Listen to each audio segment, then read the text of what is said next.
Is this thing on? I am Queens.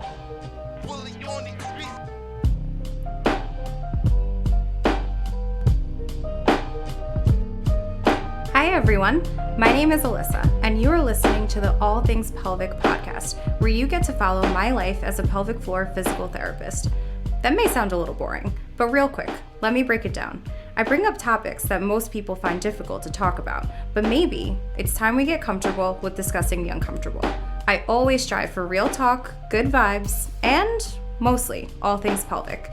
Join me and my guests as we discuss healthcare, culture, and real life topics. Are you ready? Because it's time to take a page out of my playbook.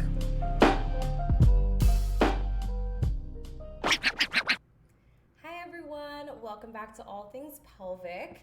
Today, we're definitely going to be on a vibe of like life coach, focusing on our health, topics kind of that nature. And I'm really excited because I haven't spoken to my friend in a while. And I'm excited that she's on here today. Alexandra, you can go ahead and introduce yourself. Hi, I'm Alexandra Weiss. I'm a life coach. I'm so excited to be on this podcast. Alyssa and I met through physical therapy, but I fell in love with her attitude, her energy, her whole vibe. And we talk about everything from wellness of our bodies, our minds, our businesses, our love life, nothing off limits. And she's just one of my favorite people to connect with. So thank you for having me on the podcast today. Duh. And also, thanks. Like, what a great way to start the morning. Somebody listing off all those things. I love that. I know it's kind of funny how we started off, right? But you're so right when you say that, like, there's really nothing off limits. Like, I definitely think we started talking about like our dating life, our love life, like even right away too. So if anybody's my patient on here, you definitely know that as well. That I just like, it's kind of like a free for all for sure.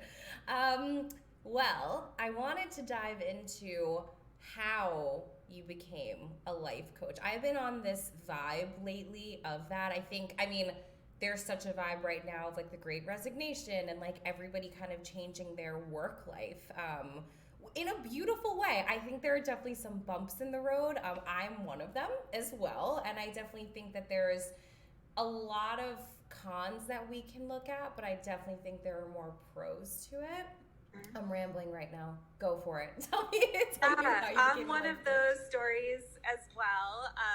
But, I'll start with, I always had an interest in psychology. I was a psychology major, and then I did the next logical thing when I graduated college. I went into fashion and marketing. Yeah. So I skipped that next step, and I followed my passion back in New York City after I graduated Cornell. And, I learned a lot about, hard work and storytelling, connecting with people and, using brands as a way to bring people together and sell things, of course. And, I kept continuing down this path, whether I was at a fashion magazine, worked for a startup, I started my own business, and I felt like I was always chasing my happiness. I obviously had moments of earned success. I built great relationships. There were a lot of high points throughout that career, but I just never felt satisfied. And I was always like, what's the next milestone? Okay, if I get the promotion, I'll be happier. If I get a higher title, if I get more money. And I just kept going. And I would take these breaks where I would quit jobs and I was like, I really need to do something else. And honestly, fear of the unknown, fear of starting over after 5 or 6 years of doing marketing.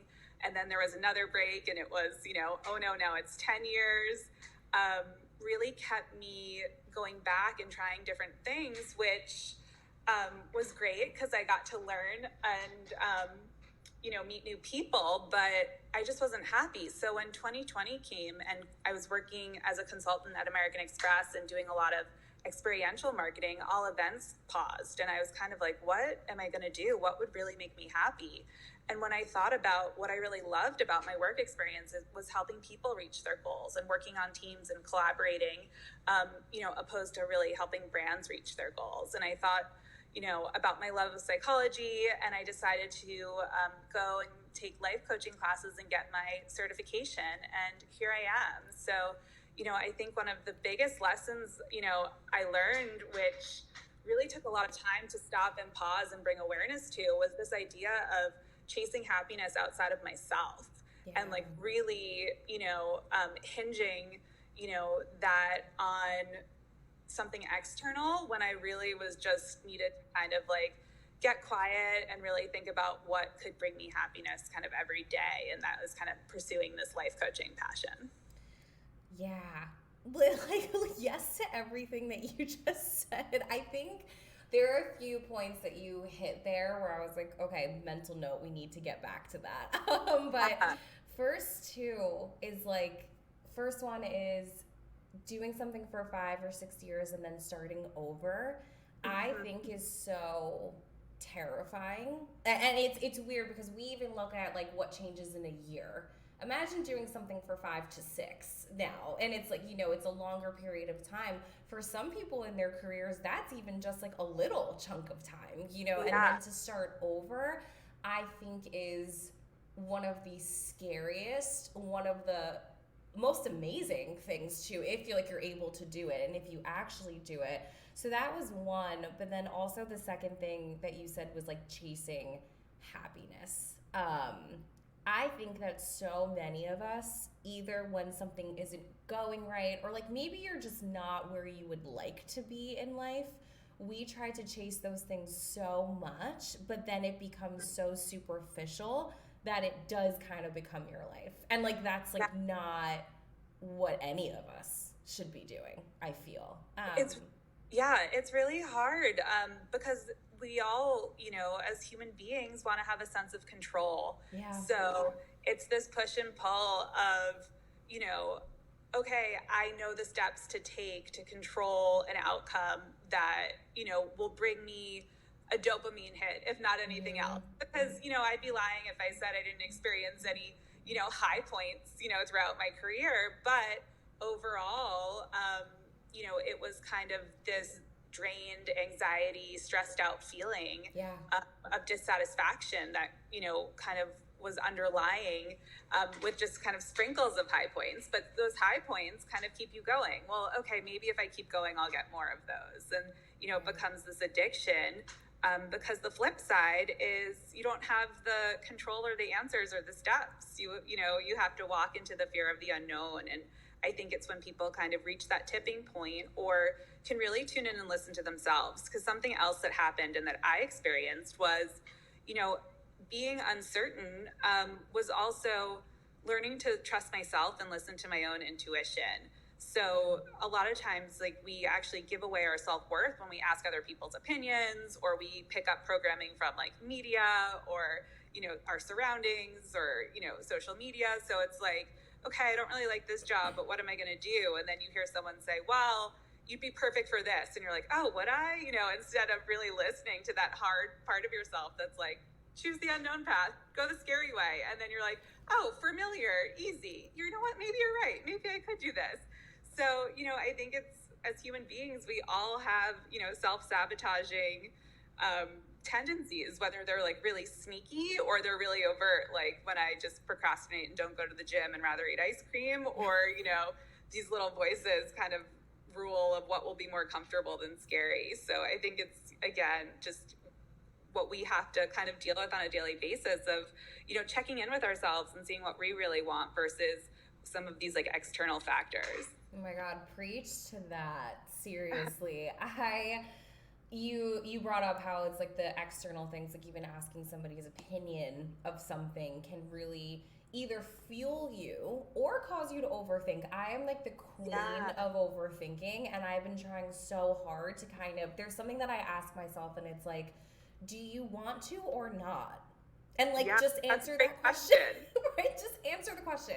Answer it, because like if it's no, then do the things to not make that happen right now. If it's yes, do the things to make it happen. And that is something that I've been struggling with, honestly, like the past few months, to just like, why are you overthinking so much? Like what, what do you want to do? Like what would you like to do? And it doesn't have to be like what do you want to do for the entire day? It's like, no. What do you feel like eating this second? It's like, I kind of want that yogurt. Great, have it. Like, just like have it. I love that. Like, I do something similar too. I'm like, what is true in this moment? Yes. You know, because I'll start ruminating about the what ifs and go down the path. The next thing I know, you know, what if I go to the gym and I miss this phone call, and then I don't have time to shower, and then I'm supposed to go on a date, and it's like, wait, do you have plans right now? This thing, and it's like, no, what is true right now? Exactly. And it's like, even on a bigger level, I for example had a friend a few months ago. Now I went to PT school with this friend. PT school, for anybody who doesn't know, you pretty much do 4 years of undergrad and then it's 3 extra years of grad school. It's a lot, you know, it's like, it could be 6 to 7 years of your life. It's, you know, you put in so much effort.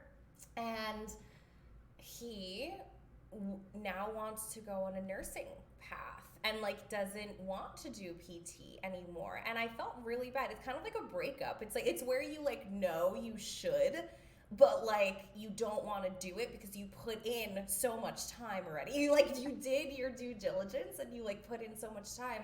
So I remember him talking to me about it. He was like, you know, I really value your opinion and I want to know what you think. And I was like, well, what do you want? Like, what, you know, like, what do you want? It doesn't matter what I think. I was like, if you ask anybody in our class, they're going to be like, you're crazy. They're hands down, they're going to say you're crazy because we just put in 6 to 7 years of our lives into this and now you want to switch? Yeah. But at the same time, I was like, are you going into work like every day and like you're not happy? Like you're not happy? And it's like, I know I have my own thing now and I work for my friend part-time and I adore her and it's great. Like my career right now is one of the best, but even when I was in my full-time jobs, like I still loved going into work because I also do love what I do. So I asked him that. I was like, do you go in and like you don't like it? You genuinely, like, you don't like it. It's not fueling you. You don't have a passion for it. And he was like, I don't. And I was like, all right. So I was like, what I'll say is, do you think that'll change if you go into a different realm of PT? Like, what if you did cardio? What if you were in a hospital? What if you did something else? And he was like, no, I don't. He was like, I don't think it's going to change. And I was like, well, then you have your answer. You know, like, you kind of have your answer there, right? That, like, and now he is in nursing school. And I'm like, you know what? Like, people probably will judge you a bit for that, but like, what are you going to do? What are you going to do? Like, you have to do what makes you happy no matter what. So yeah, and sometimes it's really hard to figure that out, and sometimes it's hard to, you know, stick to that path. And I'm so happy your friend was so true to himself. Yeah. And able to do that. And I remember when I was becoming a life coach and telling people, they're like, record scratch, what? Like, yeah.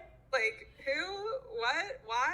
Yeah. Like, you know, and I think, you know, I think of it sometimes like, you know, breaking up with a significant other or even a friendship where it was really great for a certain period of time and it taught you and it served you.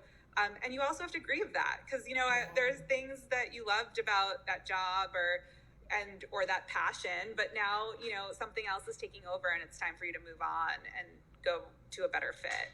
Yeah. Oh man, even the I sometimes think that friendship breakups are like way worse than romantic. I do ones. too.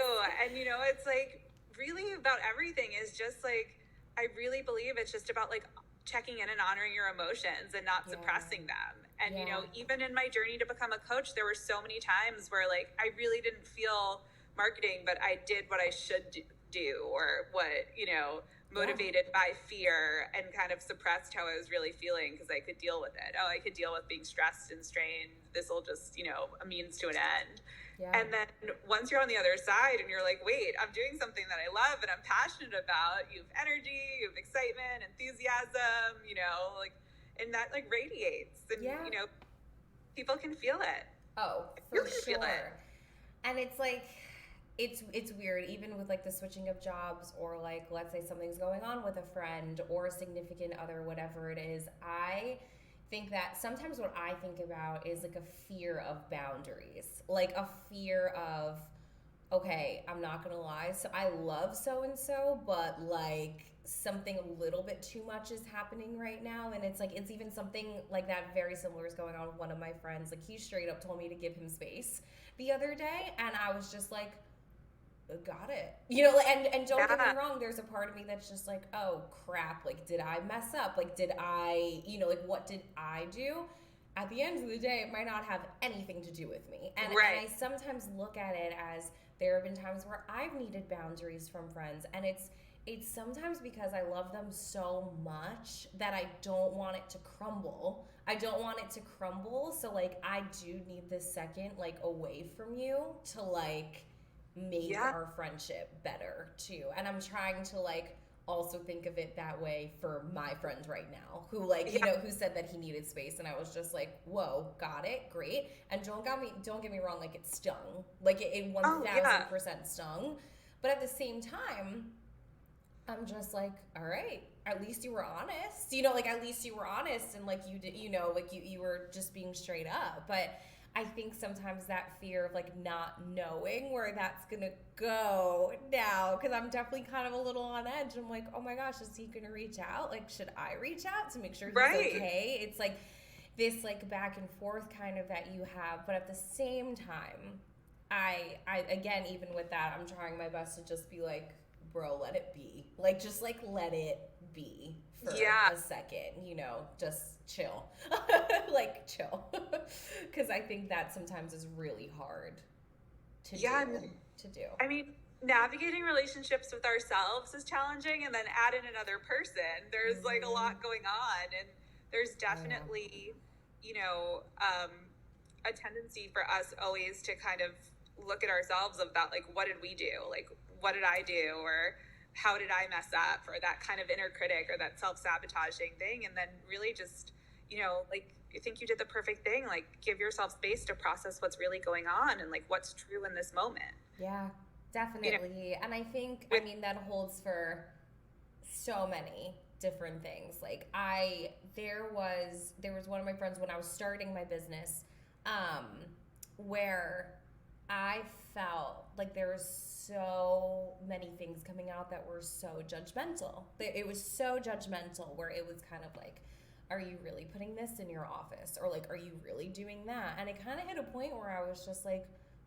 Jesus, like, can we just be like happy for me for a second? You know, like, can we just like, you know, and I was just, and I think we all have like those selfish tactics, right? Where like, you always want somebody to, of course, like nurture you, make sure you're good. And her way of doing it was kind of like, this is my opinion of this, and like, this is what I'm giving to you right now. But the way I took it, I was like, all right, why is this also bothering me so much? And like, what can I kind of do about it? And I was like, I'm asking for their opinion a lot. So maybe don't ask right now. Honestly, I was like, maybe just don't ask. And that was also really helpful. So like, I kind of set that boundary too, where I was just like, maybe don't reach out as much, you know, like, to ask about like their opinion on this and their opinion on that, which I guess you can say is kind of like shying away from it. But at the same time, I was kind of like, it's getting me so mad that this is not gonna, you were setting a clear boundary, and you trust yourself, and you don't need someone else's opinion. You trust yourself to move forward and build your business and your office and design it the way that you want.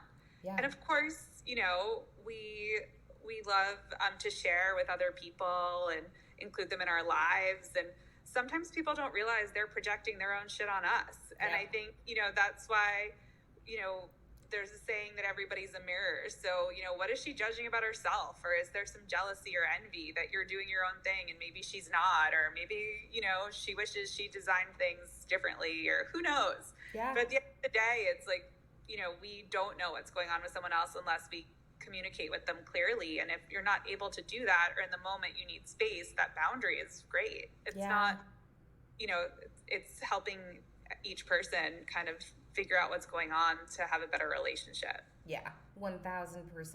And I think that one thing I feel that we're not necessarily taught, and don't get me wrong, I don't know like where we would kind of like learn this, but I feel like we talk about boundaries so much with people that aren't for us, that aren't for us, and it's just like, oh yeah, that person's not for you, you have to break up with them, or like that this friendship isn't going well, cut them off. Like we learn those things as we grow, but I feel like what's not necessarily talked about enough is navigating your own relationships that you genuinely do want to make work, like your friendships that you actually do want to make work, and how complex those can also be. It's so hard. Yeah, like there's so many, even in my life right now, where it's like I feel like we're all in this like pivotal part of our life, which is great. I think it's such like a beautiful thing, but it is navigating like, like so and so has kind of changed a bit, and like I wonder, and it's like I wonder, like, do we align still? Do we and it's like I want to, like I want to align still, but like, are we? And I think that is something that definitely isn't spoken about as enough, even with relationships that you do want to make work. It's talked about. I agree. Yeah. And I think as everyone learns about themselves and changes and has different priorities, friendships sometimes change. And I think it's really painful. Yeah. And, I think there's also a fine line. Like, I have a friend who I truly think is a wonderful person, but, every time we hang out, it's just very much like event bitch session. And don't get me wrong, we all should have our support systems and those true people, and when they can create space for it, and I do it all the time, but it just got over the top, and to the point where when she asks me to like grab a coffee or this or that, I'm like hesitant to, if I'm having a busy day, or maybe I'm not in the right headspace, because I'm like, okay, can I really take on like a 45-minute sob session? And I want to be there for her, but had to kind of create a little bit of a boundary of only being able to do that when I really had the capacity to, and be able to say no. And like, this isn't a good time. I, don't have that mental space to kind of really be there for you at the moment. Yeah. And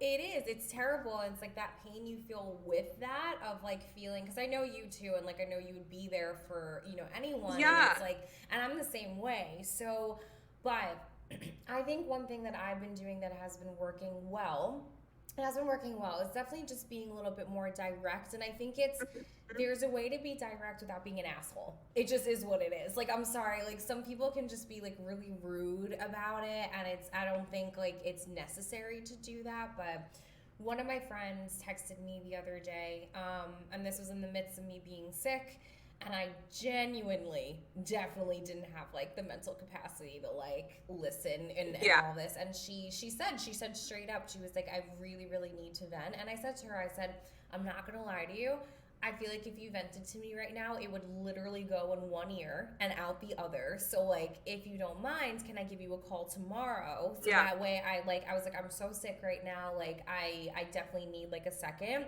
And I was like, I promise I'll be there. And she was like, yeah, of course. So it's like, I think that like, there's just like a way to also go about it. I hate when people leave people on red. I hate it. Oh my God. I think like a friend ghost is worse than like a dating ghost. Oh, I'm like, I expect more from you. What's going on? Is everything okay? And then if it's just, not getting back in a certain amount of time, but for sure. And it's like, that stuff really does irk me a bit on a friend level. It irks me a lot. I'm just like, what? Like, what is going on? Why did you just like, I don't know. There are certain things where it's like, I understand if you can't get to your phone. Oh, I'm not like that, where it's like, if you can't get to your phone right away, that just like is what it is. Like that, I see patients all day. Like I can't, I can't be on my phone every 5 seconds. So that part I understand. But I just think sometimes like letting people know like I need space, just like how my friend did, right? Like just like if you need space, or if like you need something, it's like, okay, great, like I'm here when you need me, and then just like kind of go from there. And I think having personal boundaries is about clearly communicating that, and I think the question I always ask or tell people to ask is, are you being cruel? Because I used to feel really guilty saying no. Like, no is a full sentence. And I'd be like, no, because, and it's like, if you're not being cruel, like you said, don't be an asshole. But if you're not being cruel, then it's okay to just have a boundary and keep it at that and not have to explain yourself and, do what's best for you. Because we really need to make sure we're good so we can be good for other people, just like you did when you were sick. Like, we can't show up for people in our relationships well if we're not well. Yeah. Like, I don't know if you've ever had a fight with anyone when you weren't feeling well or you were tired. Oh, yeah. The system was out of whack, like whatever it was, stress, like it's a disaster. It's so it's a like, how true can disaster. Yeah.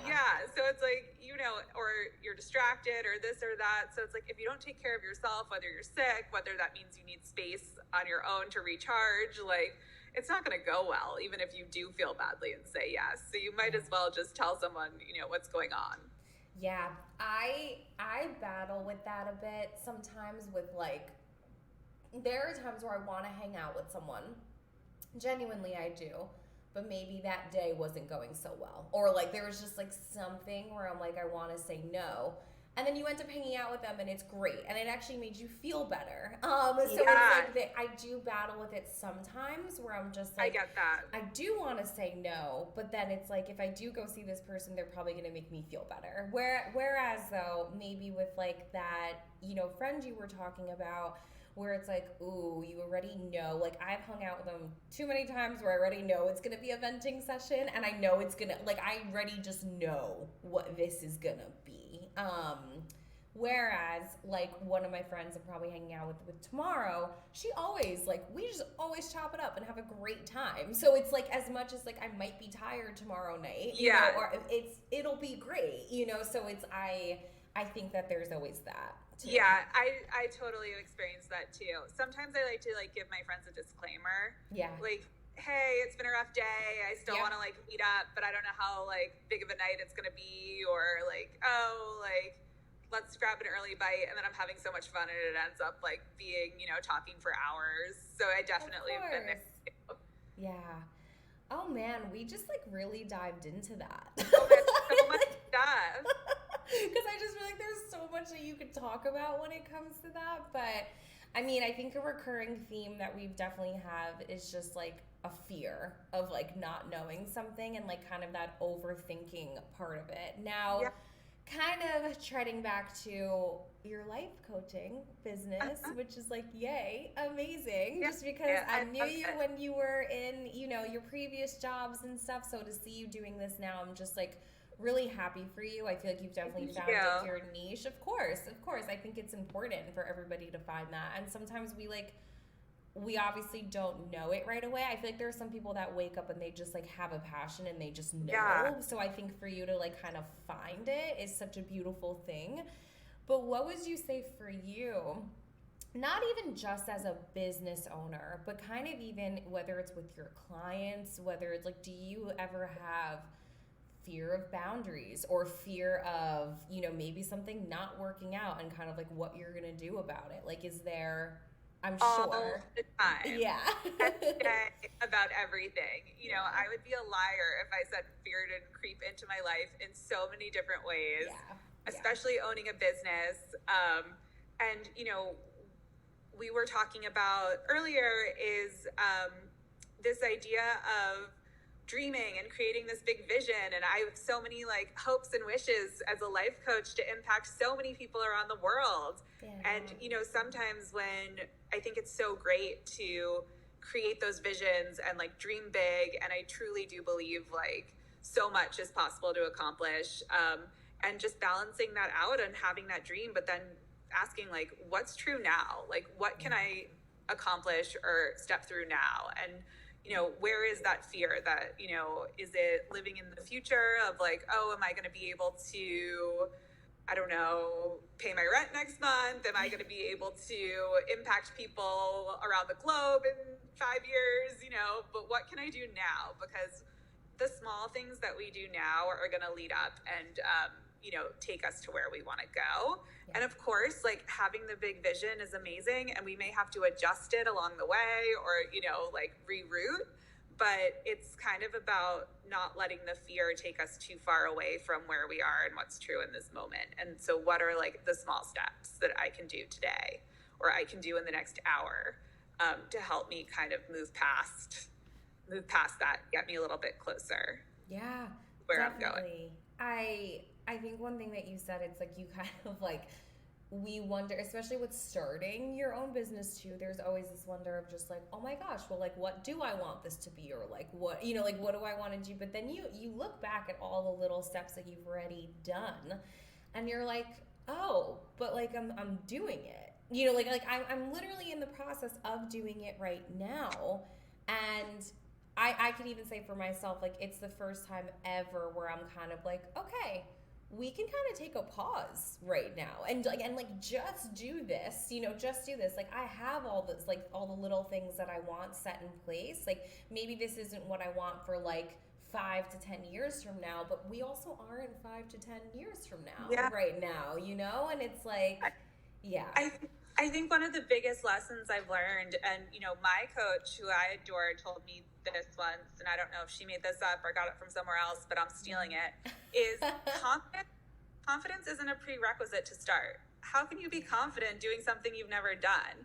That's like a bonus, you know, and I think so many people are like, well, I don't know how to do it. Well, of course not. You've never done it, you know, and, you know, you'll gain it and you'll gain it as you go, and you don't have to, you know, have perfect everything to get going. And I think that was a big lesson for me coming from this marketing world where I would deliver like a perfectly polished deck with, you know, the exact right images and things that were curated to, you know, sell a story or a brand message or connect with someone. And then I'm showing up and I'm like, how the hell do I do this for me? I'm the product. Like, I'm not perfect, you know, I am not, you know, at all. And then it's like, well, show up messy. And it was like a little bit of a mind shift for me, you know, and to be, you know, doing it from the other side and marketing myself. And then I just kind of realized that I can't approach it that way because I'm not that way. And I think all of the people who do, like, bless them, and like who literally who can you know, communicate perfectly and effectively, eloquently, look a certain way or whatnot, bless them.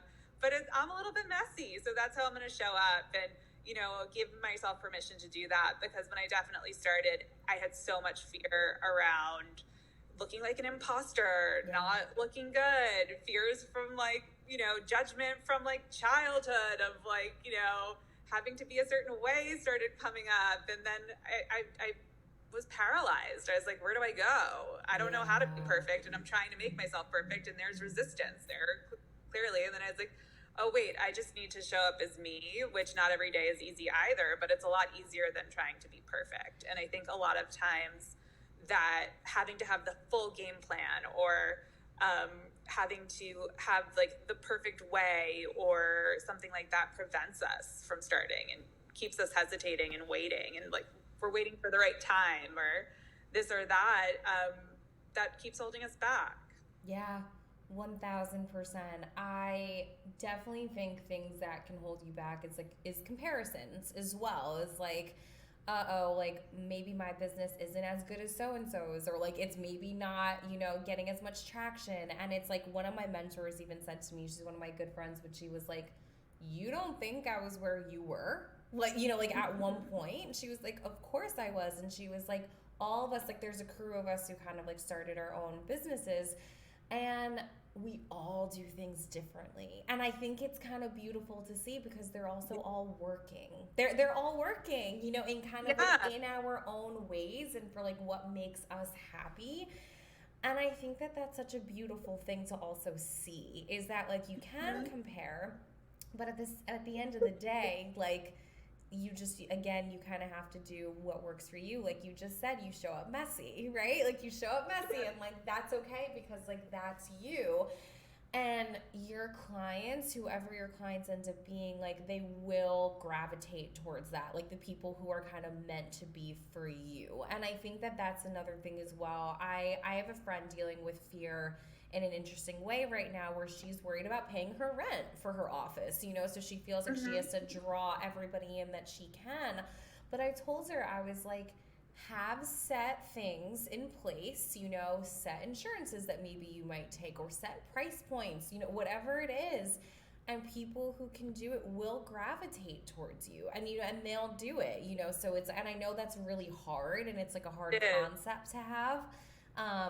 But at the same time, I have definitely seen my friends blossom in that way. So like that's where comparing is good. You know, like that's where that comparison is good, because then you're like, it can work. You just need to wait for it to work for you. And I think, you know, I talk about this with my clients a lot, especially with social media. And I always say, approach it with curiosity.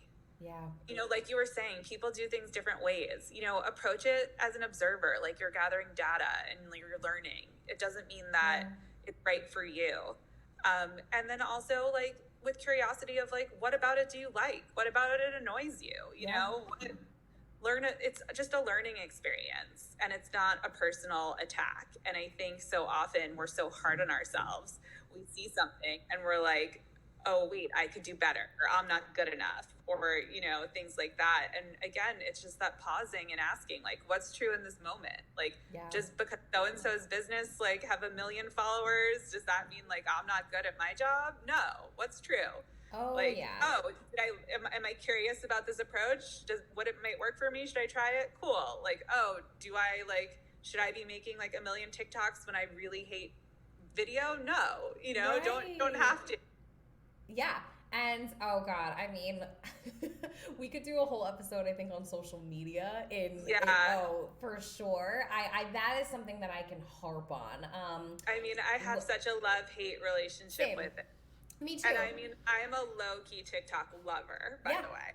Yeah, I love TikTok. I just don't make them, right? Like, so it's like, I love it so much, but I love social media. I won't even front with that. I love it. I'm on it. I think it's great. And I have patients that come from social media. I have met amazing practitioners. But then one thing that I had to tell myself even last week, I like looked at my amount of followers and stuff, and I was like, oh, okay, you know, like things are growing, like it, you know, that's great. It is what it is. And then I was like, am I full at work? Yes. Am I, you know, like, what am I really doing all these things for? And it's like, I'm still accomplishing the goals that I would like to be accomplishing without posting as much and without doing like all these things. And it made me realize, like, as much as I want to harp on social media, and I have a fear of not harping on social media, is that it kind of doesn't, yes, it matters in a certain way, but it doesn't matter in the way that I was thinking about it, where it's like, oh, like, let me post to maybe gain more followers. But it's like, are those followers going to reach out? Like, you know, are they going to want help from me? Or like, are they just following me? Right. So it's like, it was such like a back and forth for me, where I was kind of like, it made me realize that I never want social media to get in the way of like my business stuff, you know, like of something that I am trying to fuel to like make sure that I can live, so that I'm living out my passion and all of that. And I love advocating for everything PT, everything pelvic, but at the same time, I was kind of like, is it making me go a little crazy right now though? Yeah, I think so. And that was something that I had to like kind of step back from a bit and think about. You really have to, everyone really just needs to do what's right for them. And every time I post something with the intention of like, oh, this is going to gain traction or this and that, like, it usually doesn't. Yeah. But when I post with the intention of like, oh, I feel like sharing this, or, you know, this helped me, this helped a client, or, blows you know, up. this made me smile, like, you know, I think I posted something today and it said playing small is canceled. Is that going to like get a lot of likes? Who knows? Am I going to get followers? Probably not. Yeah. But like, I saw it and I was like, fuck yes, playing small is canceled. Yeah. Like, I played small for like 14 years of a marketing career. Like, I'm over playing small. Like, I'm going to share that because that just made me feel good today, you know? So, and I think that, those things are so, it makes such a difference when you do something out of like